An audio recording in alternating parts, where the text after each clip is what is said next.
இயேசு கிறிஸ்துவின் நாமத்தினாலே ஆரோக்கியமான செய்தியின் நேரம் என்ற நிகழ்ச்சியோடு இணைந்திருக்கிற அன்பான தேவ பிள்ளைகள் யாவருக்கும் இயேசு நடத்தி காட்டுவார் ஊழியத்தின் சார்பாக எங்கள் அன்பின் வாழ்த்துக்களை தெரிவித்துக் கொள்ளுகிறோம். தேவனுடைய பிள்ளைகளை நீங்க எல்லோருமே கர்த்தருக்குள்ள சந்தோஷமா இருப்பீங்கன்னு சொல்லி நாங்கள் மனதார நம்புகிறோம். இந்த நாளிலும் கர்த்தருடைய வார்த்தையை தியானிப்பதற்கு முன்பாக தேவ சமூகத்தில் நம்மை அர்ப்பணித்து கர்த்தருடைய வார்த்தைக்கு நேரே நாம் கடந்து செல்லலாம். நன்றி சொல்லுகிறோம். பரிசுத்த ஆவியானவரே, எங்களோடு கூட இன்றைக்கும் நீங்க இடைபெட போகிற உங்களுடைய வார்த்தைக்கு ஸ்தோத்திரம். அந்த வார்த்தைக்கு எங்களை முழுவதுமாய் நாங்கள் எங்களை அர்ப்பணிக்கிறோம்பா. ஹல்லேலூயா. இன்பலனான இயேசு, இன்பலனான இயேசு, என்பலனே நான் உம்மை துதிப்பேன், என்பலனே நான் உம்மை துதிப்பேன், என்பலனான பலனான பலனான இயேசு, என்பலனான பலனான பலனான இயேசு. இயேசுவின் நாமத்தில் ஜெபிக்கிறோம் எங்கள் நல்ல பிதாவே. ஆமென், ஆமென். இந்த நாளிலும் தேவனுடைய பிள்ளைகளை நாம் எடுத்துக்கொண்ட வேத வசனம் சங்கீதம் 68:35 பின்பாகம். இஸ்ரவேலின் தேவன் தம்முடைய ஜனங்களுக்கு பலனையும் சத்துவத்தையும் அருளுகிறவர். தேவனுக்கு ஸ்தோத்திரம் உண்டாவதாக. ஆமென். தேவ பிள்ளைகள், இது ஒரு பெரிய சங்கீதம். ஆனால் நாம் இதை சுருக்கமாக தேவனுடைய மகிமையினால் நாம் இன்றைக்கு தியானிக்க போகிறோம்.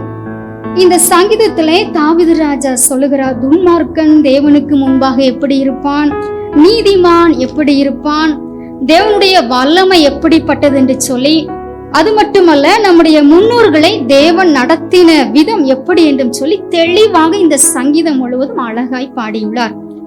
மெழுகு அக்கினிக்கு முன் உருகுவது போல துன்மார்க்கர் தேவனுக்கு முன் அழிவார்கள். நீதிமான்கள் தேவனுக்கு முன்பாக என்ன செய்வாங்க, மகிழ்ந்து களி கூர்ந்து ஆனந்த சந்தோஷம் அடைவார்கள் என்று சொல்லி சொல்லுகிறார். நம்முடைய தேவன் எப்படிப்பட்டவர் என்று சொல்லி ஒரு பட்டியலை கொடுக்கிறார் பாருங்கள். தேவன் திக்கற்ற பிள்ளைகளுக்கு தகப்பன். ஆமென். அவர் விதவைகளுக்கு நியாயம் விசாரிக்கிறவர். தனிமையானவர்களுக்கு வீடு வாசல் அவர் ஏற்படுத்துகிறவர். ஹல்லேலூயா. கட்டுண்டவர்களை நம்முடைய தேவன் விடுதலையாக்குகிறார். ஏழைகளை அவருடைய தயையினால என்ன செய்கிறார், அவர் பராமரிக்கிறார். தேவ பிள்ளைகளை, துரோகிகளை என்ன செய்கிறார், வறண்ட பூமியிலே அவர் தங்க பண்ணுகிறவர். சம்பூர்ணமான மழையை இந்த பூமியிலே அவர் பெய்ய பண்ணுகிறவர். இளைத்து போன சுதந்திரத்தை நம்முடைய தேவன் திடப்படுத்துகிறவர். அது மட்டுமல்ல, நம்முடைய பிதாக்களை வனாந்திரத்திலே சிறப்பாக நடத்தினவர். சீனாய் மலையை அவர் அசைத்தவர். நம்மேல் பாரம் சுமத்தினாலும் நம்மை ரட்சிக்கிற தேவன் அவரே. ஹல்லேலூயா.